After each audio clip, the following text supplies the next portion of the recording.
गोष्टी कनेक्टेड असाव्या तसं मलाही खूप वाटतं खरं तर. म्हणजे नाही तर मग त्याला काही चेहरा मोहरा राहत नाही.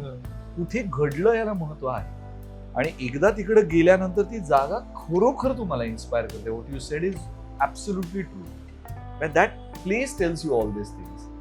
अँड दर वेळेला त्या स्क्रिप्टेड असतात असं नाही.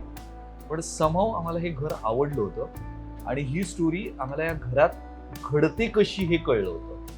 दिसली होती असं मी नाही म्हणणार, पण काय कुठे घडवता येईल आणि काय कुठे घडू शकेल हे जाणवत होतं त्या घरात गेल्यावरती. आणि मग त्यातनं हॉलमध्ये काय घडेल आणि स्टेअरकेसवरती काय घडेल, बेडरूम मध्ये काय होईल, बेडरूम मधला तो बाबा त्याला भेटायला येतात, तो जो शॉट होता पहिला, तो एक लॉंग शॉट आहे फक्त. त्याच्यात नंतर खूप वेळाने आपण इंटरकट करतो जेव्हा तो दरवाजा उघडतो आणि तो उघडा असतो. टी शर्टही नाही घातलेला, फक्त हाफ पॅन्ट वरती. सो तो कट इतक्या वेळाने लागला, तोपर्यंत बाबा आपले ते हे करत राहतात, बोलवत राहतात. हे सगळं त्या घरात पहिल्यांदा आम्हाला गेल्यावर दिसलं. तो शॉट देखील असा अजिबात आधी काही डोक्यात होता वगैरे अशातला भाग नाहीये.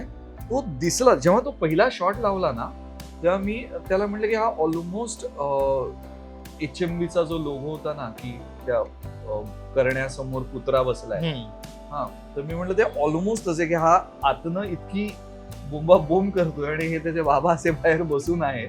सो ते ऑलमोस्ट तसं दिसतंय.